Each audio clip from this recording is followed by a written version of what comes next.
This episode is brought to you by Valora. Valora is a self-custody, mobile-first wallet and the easiest way to send, swap, collect, and purchase digital goods on the Celo blockchain. Download the app and start exploring today at valoraapp.com/empire. All right, everyone. After a 3-week hiatus, I'm back. I'm pumped to be back. I missed you guys, and Santi, I missed you, man. How you been? I'm doing great. You know, it sounds like it was a great honeymoon. So welcome back, sir. Whole lot of love. It was lovely. Yeah, it was a good time. Nice. Not too shabby. You grew a beard while I was gone. I mean, you've always had a beard, but like this is a bear market. It's getting a little longer, huh?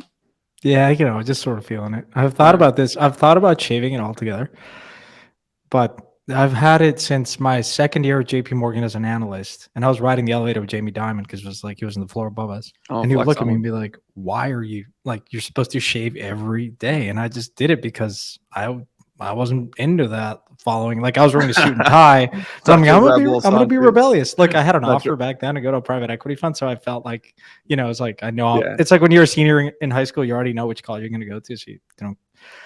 So ever since then, it's just sort of been my way of. I don't know. I like it, but I'm either going to grow it a lot and then just shave it all and just go. Which reminds me, it's funny. I think people in those very cookie cutter jobs like to rebel in these small, funny ways.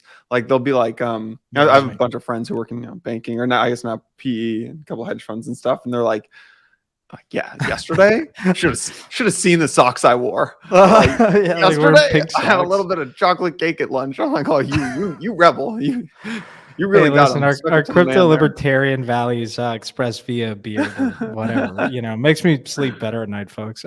Jason reminds me, I don't think you ever shaved your head though. The bull market comes back. No, what was the deal? There was no deal here. I was never shaving my head. You said that you were going to be in solidarity with Coinbase and Brian Armstrong. Like I remember you saying. This is what Mike said. We got to get Mike on the pod because I believe that you said you're going to go bald. So I'm still waiting for that. If you go bald, I'll shave my beard. Let's put it that way. This is a much worse deal for me. That is a horrible. I don't. Welcome to negotiation 101, sir. Wow, nailed it there. Nailed it. Yeah, I know. We'll consider. Maybe if Brian comes on the pod, I'll shave my head. There's my deal if Brian's listening to this. There you go. A lot to talk about this week. Yeah.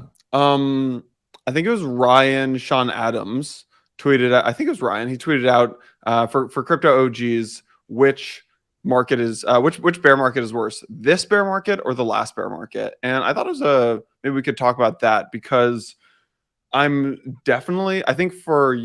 I remain like incredibly excited by things that are going on right now. But now that I've been back for a couple of days, like I've definitely noticed a lot of apathy and a lot of like, I had a friend who's been in crypto for like 4 years, and he's like, I'm kind of questioning why I'm doing this. And I think like we just reached that stage of the bear market. And I'd like to hear what you think about Ryan's question. So maybe I'll just ask it directly here. Like you've seen a bunch of bear markets. Is this bear market worse than the last bear market? His question was, is it darker? Is it darker? Yeah. And I think it's an interesting nuance. I think it is darker. It makes it seem darker because the magnitude of the scams are larger. FTX, huge. Terra, huge. Like the sheer number of people and the loss is greater. And so it feels darker, but in no way, shape, or form is it worse. Like not even it's not even comparable. In the pain that you felt and the uncertainty that you felt, like in 2011 or 12, there was existential risk. You didn't know if this was going to work. And it was like largely Bitcoin back then. Felt fragile, feel like really like you're putting your savings there. It's like, I'm not even gonna, I put my bonus there from JP Morgan. I said, I'm going to lose this, but I'm comfortable with that. There's a great Naval quote that says investing in seed and venture, you should be prepared to lose it all. And I sort of ascribed to that back then. And so there was a lot of existential risk back then. There's huge wild swings from Bitcoin going from like, it went to that Mount Gox, my God. That was huge. There was no infrastructure. So no, I don't think it was worse. And then the ICO boom, like, yeah, there was a lot of pain. A lot of projects like did some dumb stuff like holding ETH and their treasury depleted. And then you're sort of left wondering, okay, this is a money raising machine. Are we ever going to do anything with that? But today, like, first of all, I don't think we're in a bear market. Like, we've rallied 80% from the bottom, and yet people are having mental breakdowns on Twitter. I mean, this is just a state of like, people are just conditioned in a way where not only in crypto, but just in traditional markets, the holding period is dramatically reduced. Young investors have zero patience. And you could look at that both ways. You could say it makes it really tough for projects that have a token for NFT communities because if you're not delivering, meaning if price is not going up, you're like people are just gonna leave. And the second, like I guess the alternative view to that is presents incredible opportunities for people that are patient because I don't think it's nearly as bad. I think there's a lot of excitement to your point.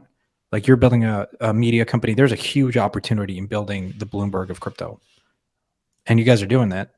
There's huge opportunity in actually, I think crypto really rewards people and is rewarding them now. If you continue to keep your head down and build and you're patient and you don't do dumb stuff like position your portfolio or whatever to be patient, we haven't seen pain. Like when we hit $1,000, you remember we were having these discussions like 3 months ago. Mm-hmm. I said, I think the bottom here is like, ETH at 1,000 or slightly below that. We started to see some real pain. Like anything but ETH below 800, there was like huge amount of like MKR loans that would have to be refinanced or liquidated, but we're nowhere near there. And okay. I tend to agree with that, by the way. I want to talk about like this kind of little mini bear market rally that we've had, but I actually tend to really agree with you. I think it really comes down to in the last bear market, there was an existential crisis of is this gonna work or not? Mm-hmm. And now it's just like how long is this gonna last? And I remember this conversation. I've shared this before, but I'll share it again. Like I remember Mike and I having beers in 2019 late at the office one day. I think we were trying to sell tickets to some conference. And we started conferencing, yeah, we were behind on ticket sales for an event, and we were like just ripping out LinkedIn messages trying to get people to come to this event.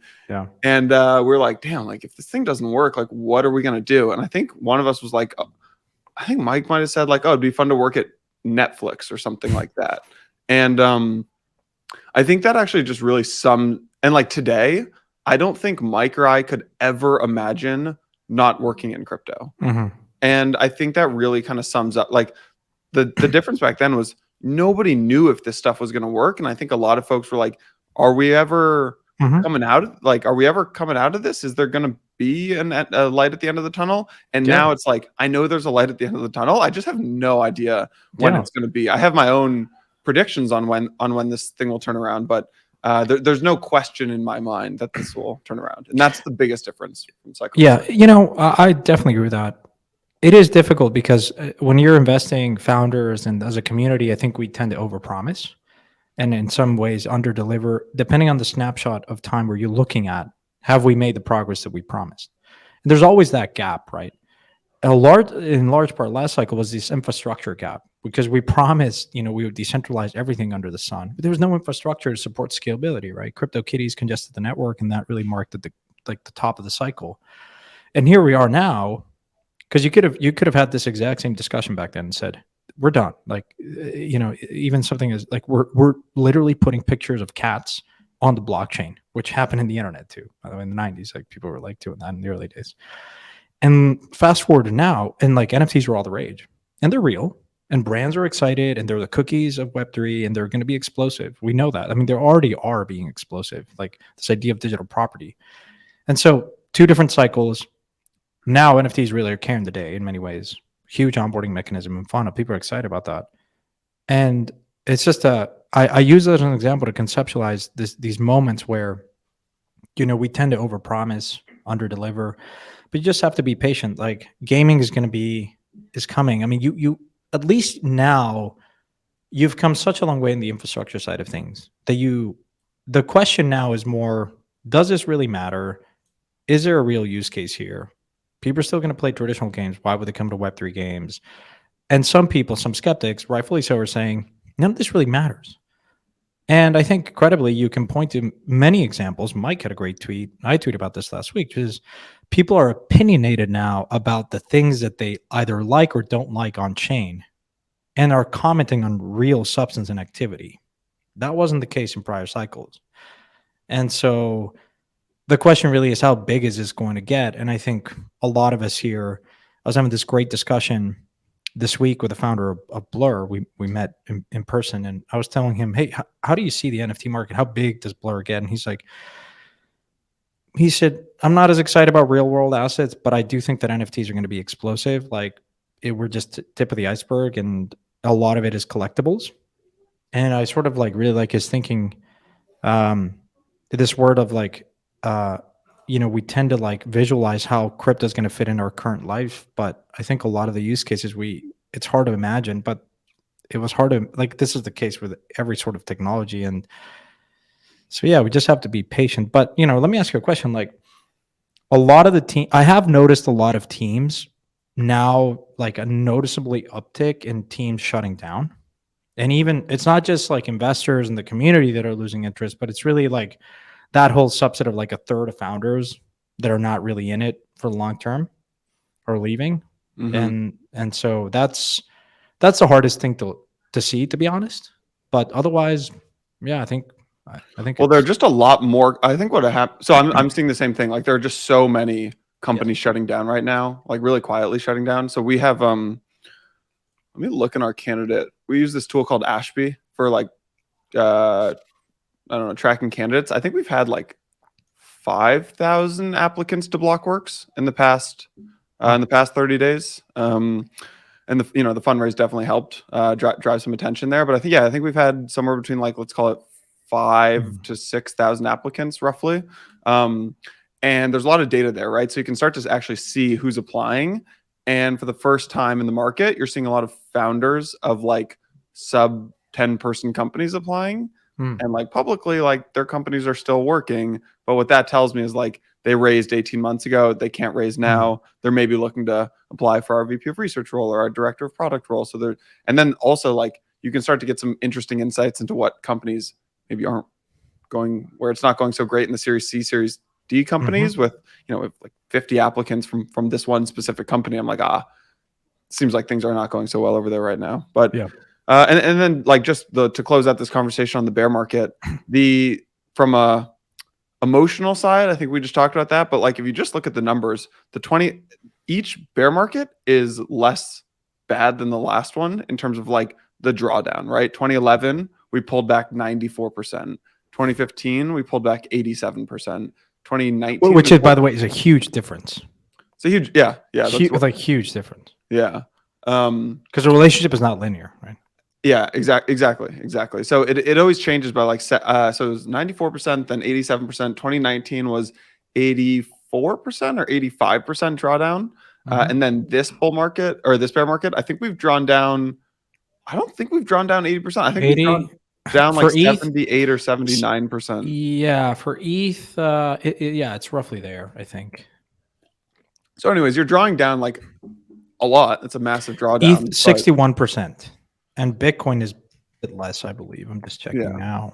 So, but if you look at like total market cap of the 61, both Bitcoin and Ethereum are down. So it's a dampened drawdown. Anyways, I tend to agree with you on that. Let's there's another tweet I wanted to talk about, which is you tweeted out that you were thinking about building something, and there were a couple of options. You said, I have a growing desire to build something in crypto, but beyond investing my own capital and education through the Empire podcast, I have a few ideas. I thought it'd be fun to open source it. You said media company, fund with outside LPs, and crypto-friendly bank. And crypto-friendly, it was interesting to see the results. 2,000 people voted. 7% voted for media company. 7% said that you should launch a fund. And 77% said you should build a crypto-friendly bank. Yeah. So before we talk about the crypto-friendly bank, I actually would love to just get your like, what's going on in your mind right now? Like you want to get back to building something? Like tell me about how you're feeling about things right now. Well, I want to preface all this by saying I don't think I'm a good builder. I think I'm a better investor, but but I have a few ideas, largely inspired by a lot of the false starts that we've had in the last cycle. And a lot of ashes, there's fallen giants, and so in large part is, probably this is like the worst time. Like you can ask someone and say, I want to build a bank. given everything that's going on, people think you're crazy. Like every small bank is like collapsing, right? It's really hard to, specifically if you want to do crypto stuff, like your signatures down, Silvergate's down, and then traditional like huge banks, right? But I actually think like I look at that and I get inspired because I think that this is perhaps the best moment in time to do that. But even before that, like I left Parify because I wanted to just spend more time in working with founders, and managing a fund is, it's great. Like the relationship that I have been is, I think it was a great run, but I just wanted to spend most or all of my time investing and not so much like doing everything else that involves like being at a fund with outside investors. And now this podcast is one of my main focus, because I think the the goal is to have open discussions and educate people without bias, or as much less bias as possible.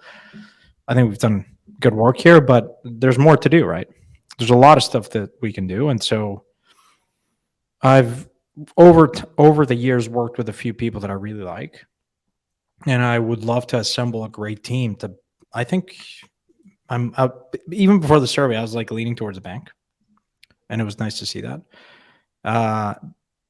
And so, yeah, I think that's where. Am I going to be involved in day to day? No, I have no business in running a bank.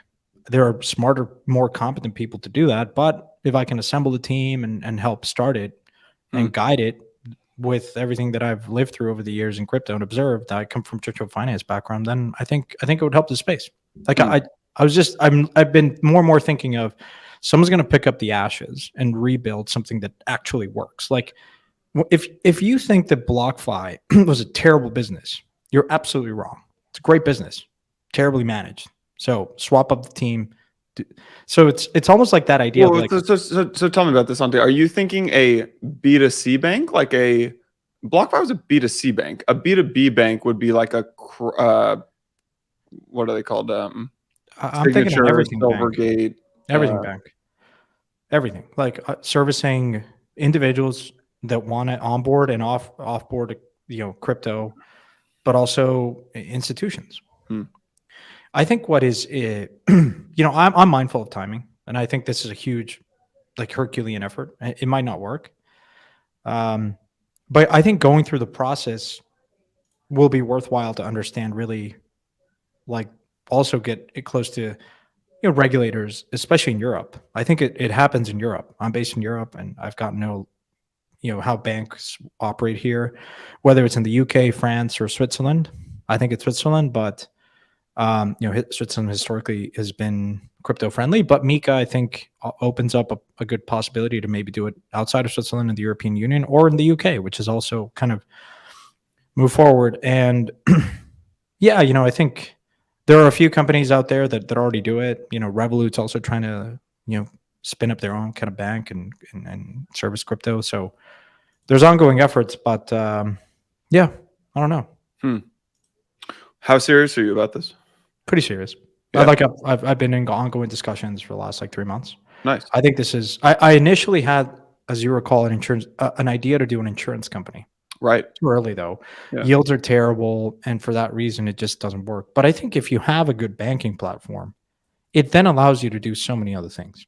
So you would go. So let's walk through the strategy a little bit. So you would not run this. You might be like the chairman of this, and one of the founders. You would hire a CEO who really understood banking. Would you hire them from crypto or from traditional capital markets? Both. I think the team looks like the top hires are a great banking executive. I.e., that actually doesn't have a maturity mismatch. I think the folks at BlockFi, no disrespect, but had no business and didn't understand risk. You need to be really good. And the mismatch is what gets every single bank. The Silicon Valley guys at some point lost it because they had this asset liability mismatch. So hire someone from JP Morgan. I think someone like what's her name? Not Mary Meeker, but what's her? Good luck. Blythe Masters, for instance. Oh, she was running digital asset. Yeah. And she was she was a huge inspiration because she there's a great book called Fool's Gold, and she was like she's like the 2008 credit default swaps. But she's smart. She knows how banks work. So something like that, an executive from JP Morgan or a big bank. Well, if Jamie Dimon doesn't run for president of the United States, maybe go talk to him. So, someone like that, plus also someone on the regulatory policy side that really understands crypto. You know, someone like Rebecca, for instance. And then on the operation side, just guys that get banking. Are you subtly like recruiting Rebecca through publicly mentioning her name to try to get her to? We've been super close. Like we were No, close, no, and no. I, since the Aave days, and even Yeah. before then. Yeah. But no, I'm excited about it. Nice. As I said, when do you think you will raise for? Because this is obviously a bit. You need a lot of capital to go do this. No, I mean not like a ton. You need You need some, at least you need some capital. So you have $10 million bucks. 10. Okay, so you need 10 million. Would you put this up yourself, or would you raise it externally? With a partner. Yeah, and then maybe raise a bit.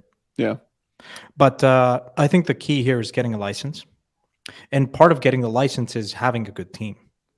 Well, or you could take the other strategy. You could actually do the FTX strategy, which is maybe I shouldn't say the FTX strategy, but you can buy the licenses. Yeah, there's some really cheap. There's some really cheap I get it. Publicly traded a lot OTC. A lot of these some of these licenses you can buy in distress, like they're in receivership. Issue is you don't want to get that bad rep. I want a clean slate.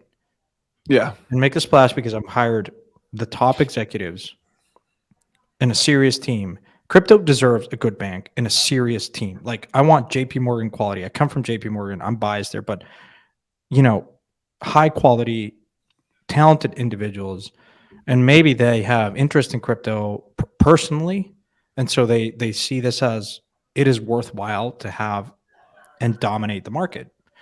And we could start in Europe or the UK and then go from there. Like I'm optimistic because the banking license, timing wise, sequence, it sort of takes. Why would you start in Europe when most of the crypto companies today are in the US? I just think I think the regulatory environment is friendlier here. Yeah. And I'm based here. Like Switzerland is. It's just, I think, a place where my head goes, but I'm open. Like I'm exploring all avenues. Probably like Dubai, for instance. But I just feel that a top quality bank needs to either be based in Europe or the US. Agree wholeheartedly. Yeah, I agree. All right, sir. We'll have to. You have to keep crypto. I'll close this out. If anyone is interested, please reach out. I'd love to. I'm in sort of that phase where I'm talking to everyone and anyone about it. There are ongoing efforts and whatnot. So yeah. Nice. Good stuff, sir. That's exciting. What next? I'm still going to talk about the market. Do this, by the way. I like it. I think it. So you is there anyone else? Are you going to do this with the co-founder? Are you going to probably? Yeah, definitely. Yeah. Like I'm not good at a million things that are required to execute here to the best. Why do you think you're not a good builder? Oh, I've tried it before. You don't like it, or you don't think you're like? I don't have the patience for it. I have too many ideas, and I love investing because I want to do many things, and I would rather empower someone with capital and some guidance than like getting my hands like really dirty. Wow, that's so funny that you say that. I feel like I'm not a great investor because I don't have the patience for it. I'm like, no, man. Because with building, you can go do so many things. Like you can have a thought one day, and then you can go see it out in the world the next day. Yeah, like I it has helped me. Like I try to build this company with a few folks, a validator, running validators. Oh, pre-Lido days, right? Oh, we should talk about Lido next, actually. Yeah, by the way, because someone tweeted like Mike was like, "This is a great investment." Like, but no, I just sort of realized like I love investing. I just love it. I like thinking about where things are going to go and having my hand like being in a position, a platform where you can see what other teams and collecting that information and having a good pulse on where the state of the industry is.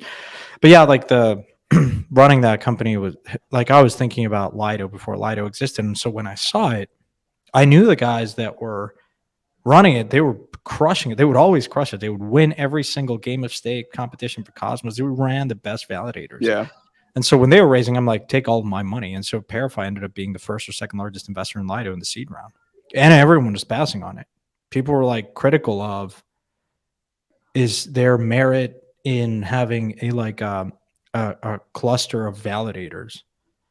and you had to believe proof of stake was going to happen, and Ethereum was like still in that process. Was that but Lamashuk or whatever? yeah, Constantine? oh Was yeah, that? Yeah. that those guys P2P, like they know what they're doing. Valora is the ultimate wallet for exploring the Celo ecosystem. You can easily access over 50 different crypto assets and 30 different dApps for swapping, sending, and growing your crypto, all from your mobile phone. Their global app is localized in over 13 different languages and over 100 different countries, giving you, the crypto explorer, access to a simple and easy way to send payments, purchase digital goods, and access a suite of decentralized financial services. Valora provides one-stop access to more than 36 dApps, including dApps like Plastics, the global plastic recovery network. This week, Plastics launched a new NFT collection with FC Barcelona, which will support the collection of 1 million kilos of plastic over the next 3 years. Super cool. Download the Valora app, start exploring the new collection on Plastics today at valoraapp.com/empire. Let's talk Lido then. So there's basically there's FUD happening with Lido, I'd say right now. The Lido situation, to kind of summarize it, is that there's a total of 19 million ETH staked on Ethereum. 6 million of that ETH is staked on Lido. So the math right there for you all is 36% of all staked ETH is staked with Lido. So more data points, more than 32% of all validators are using Lido. Currently, Lido is the #1 protocol on ETH with TVL of more than 13 billion. That is more than twice the TVL of the second largest project. Is that Rockable? No, which is Maker. Oh, sorry. Yeah, I thought you were just talking about. Yeah. That is it's close to all. I think it's 6% of all the ETH in existence is inside of Lido right now. Lido turned on the withdrawals. I think it was 2 or 3 weeks ago. Had basically no effect on TVL. Over the past month, Lido's TVL grew by 11%. So basically, Lido is just dominating right now. And I think the FUD or the pushback on Lido is that 36% of all staked ETH is held by one entity. And if you look at maybe what folks in the Solana ecosystem or in other ecosystems are saying, the pushback here would be that this kind of centralizes ETH, and that like this is just net negative for the system. Yeah. I would push back on it, but I'm curious. I mean, you've been involved with Lido since. I would encourage people to go listen to a conversation that I believe we had Constantine here, even before I started officially. Didn't we have him talk about Solana? Like there was an episode on Solana that we did, and Constantine was actually an early investor in Solana as well. And so we had him on here in Empire, I believe. It was him and me talking about Solana. No, well, maybe we should have him on. I was talking to him about coming on, and it just never. I'll ping him for sure. But I think the TLDR is, I think there is a risk, of course, that if anything were to go wrong in the Lido smart contracts and now that ETH is no longer accessible, or there's a bug or whatever, it's problematic. But people should be aware that there are a number of entity validators within the Lido ecosystem that constantly get reviewed, and it's not like just one, party that is validating. There are a number of people in that Lido ecosystem that do it, is my understanding, and has been for a while, I believe. But so yeah, I would just want to point that out, right? I mean, that there is a risk, of course, and there's always smart contract risk, but there's a lot of Lindy, of course, now in how they manage their operations and how they sort of the committee itself manages, like, reviews which validators get inducted into this kind of like federation of sorts. Liquid staking was always going to be a winner take all game, and winner take most. Yeah, I mean, look, it's a fluid market, right? A lot of people are looking at the rates that you can get on some of these various liquid staking derivatives, and then easily move around. And so now that the market's a bit more fluid, now withdrawals are enabled, then I think it naturally there may be some more, I guess, movement, and that ratio may fluctuate over time. But the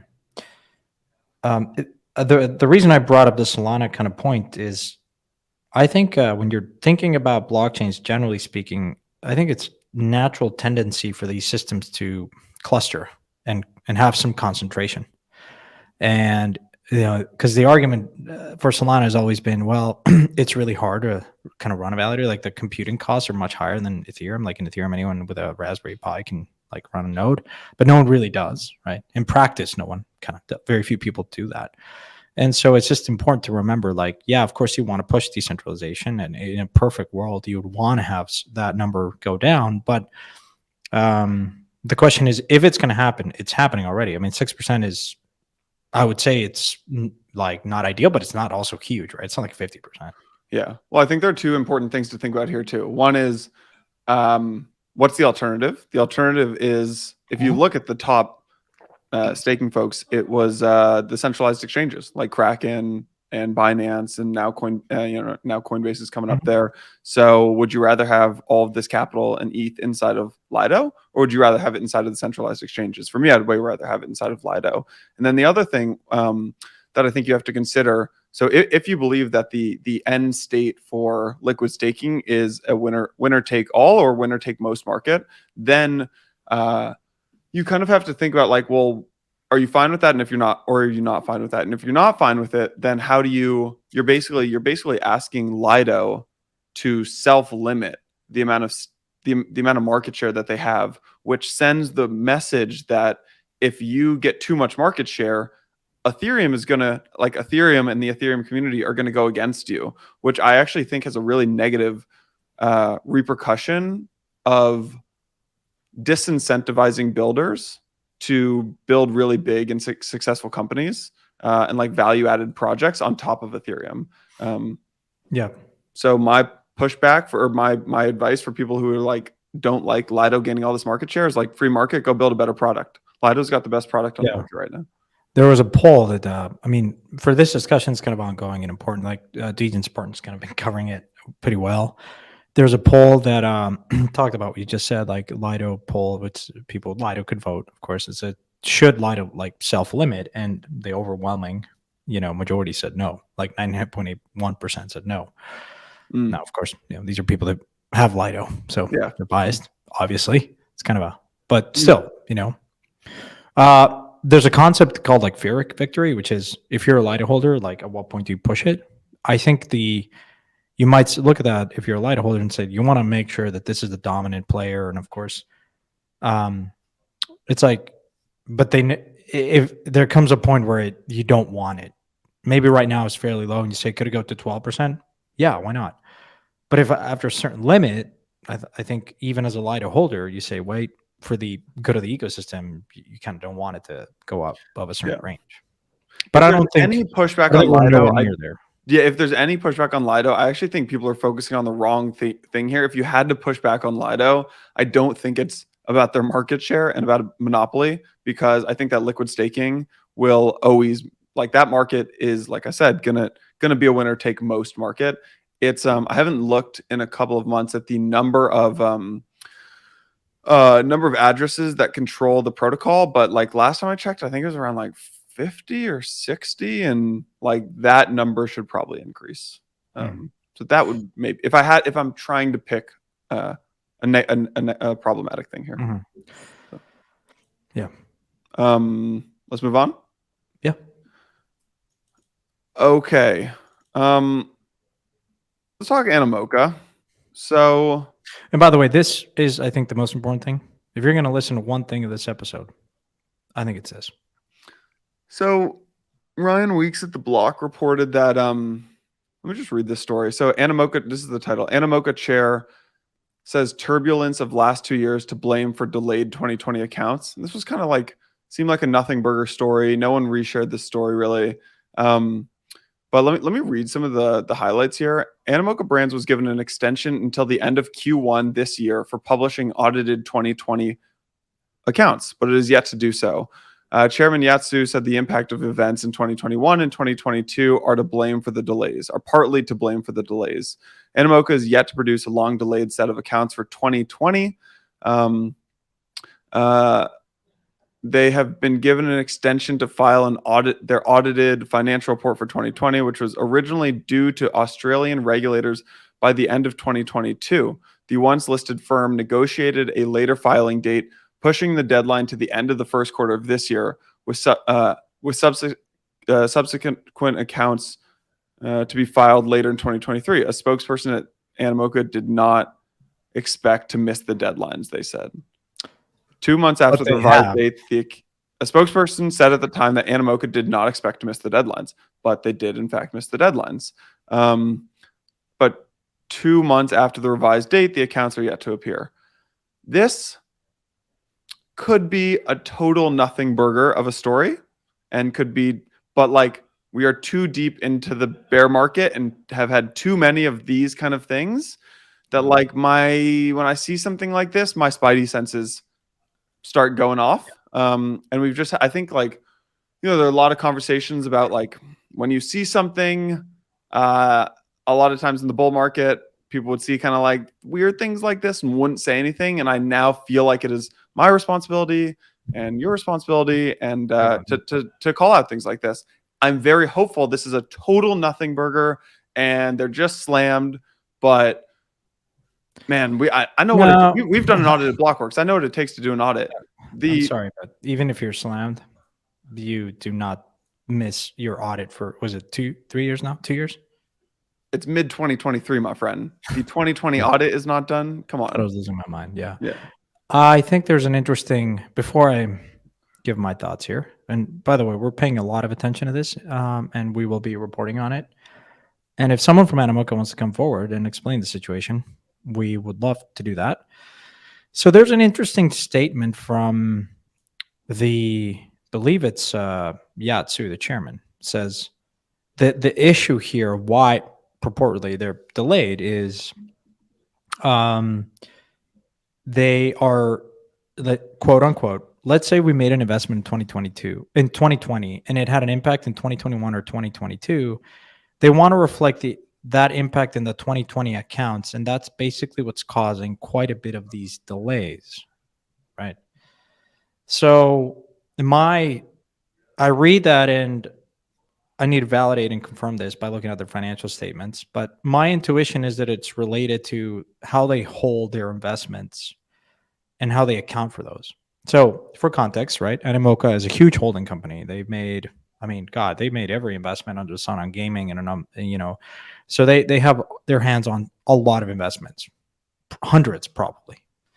And so anytime, and this brings me back to my days at Parify, like when you're marking a position, you have to at some point, right? If you make an investment, you typically carry it at cost, right? If it's venture, and then it takes time. And if they raised a round or they have a liquid token, but it's locked, then you have to somehow account for that in the balance sheet. Sorry, in the financial statements. As a holding company, kind of you're reporting like, the value of your book. And I think that's the discrepancy here. And that's why they've delayed. Now, the question becomes, well, what kind of policy and how have they marked their positions over time? To your point around FTX, this is a huge problem, right? Some people are a bit more aggressive than others in how they mark their positions. And so, well, that was the whole thing that started to unravel them, is they marked these positions with these super low float tokens. Like FTX got a lot into trouble because they were marking their serum position and borrowing against that, which is an illiquid position, and two, it's very low float, and price discovery is, you could argue, that's not the real price of the project, right? A lot of these crypto projects raise money or have a token, and there's like less than 10% of the circulating supply, of the total supply is circulating. Sorry. And so the valuation of that project is not in the billions. It's like, if you try to sell your position right now, you will not get that price. And a big indicator of that is secondary market activity. The price in the secondary market is a far more realistic barometer of the value of that position. And if you look at the secondary market historically over the years, like over the last 6-7 years, the discounts on these illiquid positions tend to be at least 30, 40, 50, even up to 90, 80%. Right? If you're holding like a liquid bag of a gaming project, if you're Animoca, you're not marking that a price of token right now. Say they have a ton of Axie, Yeah, maybe they invested in Axie. And Axie has a token price. You go on CoinGecko and you see the price. You're not in your books. You should not be multiplying the price of that No, spot no. with your position, which is locked, and you can't sell today. And even if it was not locked, there's like different discounts that I think of in my brain. One is a liquidity discount. The other one is sort of like, illiquidity, meaning it's locked, like you can't practically sell it. It's not freely traded. The other ones, of course, are more structural, which is, you can't sell the position, like marketability. If you're a huge holder, good luck trying to offload that book. Like Tiger, for instance, is offloading a bunch of their tokens. When they do that, everything's on chain. You could see that. And prices go down 20, 30%, like after huge unlocks. Sometimes depends on the secondary market activity. But again, it's worth focusing on because, Animoca is a big player in the space. What did they used to be public. They're no longer public, right? They got delisted by the Australian Securities Exchange. Yeah. Yeah. Just putting up the red flag on this one. To make an audit is like it takes a lot of work, but it's a pretty simple thing if your books are in order. Well, you said something. Yeah, you said something really interesting, which is bull markets tend to abscond these things. Like, in a raging bull market, if you're valuing your book at, none of this kind of really matters, right? You don't get margin called. Right. You can meet your whatever. But as soon as prices go down, good luck. There's a huge unraveling. I hate that would be the case, but it's not looking good. And I sort of have a few questions. Like, where are the investors in Animoca? Like, if I'm an I'm not. But if I were an investor in Animoca, I'm like, who's calling chairman?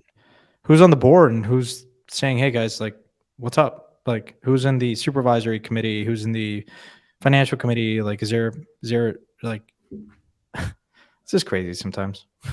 Yeah. I mean, look, mind you, this happened to Enron too. Like, bad accounting policies have like taken down so many companies.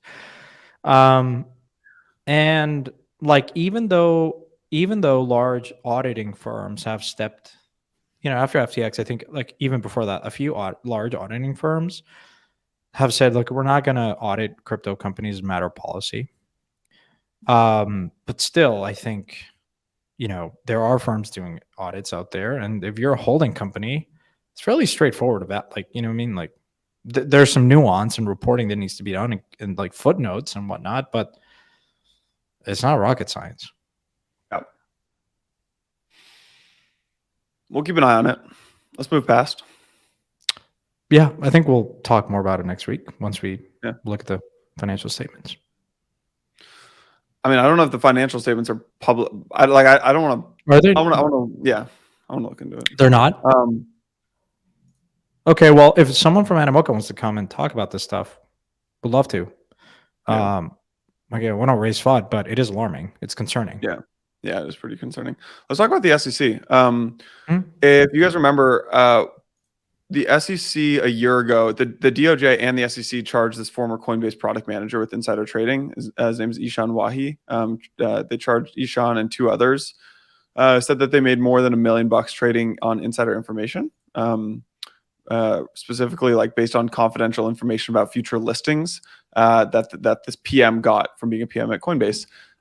There's actually a pretty interesting thing that just kind of went under the radar here. The SEC just entered a proposed settlement in their case against Ishan, the former Coinbase PM. I'm not sure what this. So, and like the full story here is that he pleaded guilty to the DOJ charges and settles, but strongly contested the SEC charges. Paradigm the fund also filed a brief supporting Ishan's defense against the SEC, arguing that the tokens could not be deemed securities even if they were initially sold in securities transactions.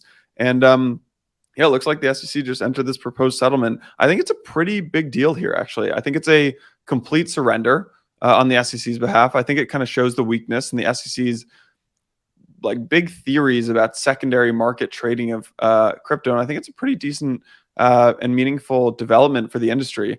This is probably me talking my book and being biased because I don't personally think that the SEC should be involved in all of this. But yeah, I don't know. DOJ got a guilty plea, but the SEC completely folded when they got hit with this pretty like intense pushback on their claims that tokens trading on secondary markets were securities.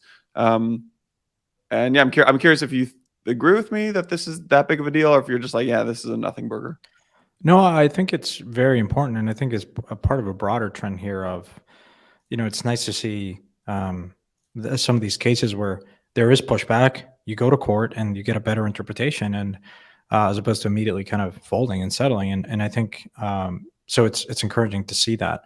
And I've always said this. I have faith in when we talk about the U.S. being against crypto. I don't think it's the case. I think I still have faith in the court system and the proper interpretation of these things. And so, yeah, I think that the key, as you said, is this idea that like, tokens trading on secondary market are not securities. And I think Coinbase really got behind that paradigm, got behind that. And it's good to see that for sure. Yeah. We'll see. I mean, this could just be them as well. Like the optimistic view is that the SEC realized their case is weak and they gave up. The other view is that like this was just drawing a bunch of resources and they need to free up resources for their final. Chairman Gensler has come out requesting for more budget. And you don't say. Yeah. Nice. By the way, as an aside, we're talking about budget on the debt ceiling resolution that got passed. It would be interesting to see the budget of the SEC if it went up or not or stayed the same, because they did a number of cuts, not like super material, but there was a cut. And I'm curious what the budget of the SEC looks like over the next coming kind of years. But maybe we can talk about that next week. Yeah, I don't know what it is, but yeah, I don't know either. It just popped in my head as we talked about. Are they, because he claims that they're fairly understaffed, and yeah. Well, they did pull back remember the IRS got approval to hire like 140,000 new people or something like that. Did that get pulled back? Part of the debt ceiling negotiation was pulling some of that back. I see. Got it. There were a couple of interesting things that got clawed back. Like one of them was COVID. There were a couple of things. Axios did a good article on it. Okay. What else, man? I think that's kind of it for this week. Don't send your money to Ben.eth or any of these other like random addresses that are promising returns. If you want to send your money, guys, there's a lot of charities and research institutions out there. Like, constantly reminded of like. Just do that. Like, I'm not here to say how you should spend your money, and you've hard and you pay, worked hard for it and whatnot. So yeah. It is amusing to see for sure. Yeah, it is. Awesome, man. What are you doing this weekend? Any books, by the way, or series? You know what? I want to talking about this. There was a Polymarket poll on who. So I watched Succession. Finally finished it yesterday, and I was shocked at the result.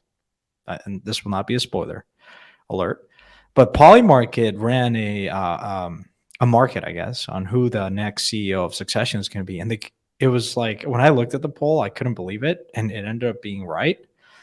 Just it's fascinating. Prediction markets and like this sort of clustering of wisdom of the crowds, if you will, can work in some instances. It's pretty interesting to see that. So anyways, I watched Succession. Pretty cool, pretty entertaining. Nice. There's a Conor McGregor documentary out there that came out, also interesting. Those two. I have a recommendation. Obama has this new show on Netflix called Working. It's just 4 episodes. Basically, he goes to 3 American workplaces. One is the Pierre Hotel in New York. The other is this like home healthcare place, and the other is a self-driving car startup, the one that acquired Uber's self-driving car unit. And he basically in each episode looks at one part of the totem pole of the workplace. So like the first episode is about like the lowest people, quote unquote. The next is like the mid people. The third is like the upper class of the companies. And that's as far as I am. I haven't got to the 4th, but I'm assuming the 4th episode's like the CEO or something, or the chairman.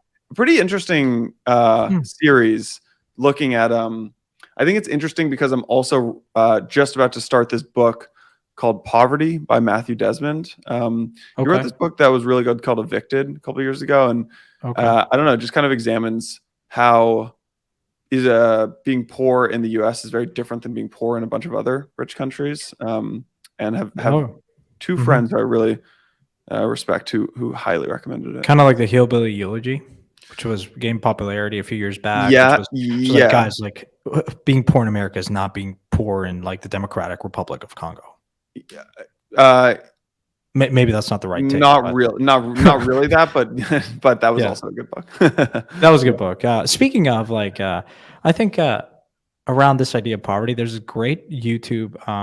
It was a great book, but like the world is not as bad as it seems. I think Hans Rosling, who passed away, but he has a great YouTube. I think it was a TED Talk, but it's on YouTube. Find it.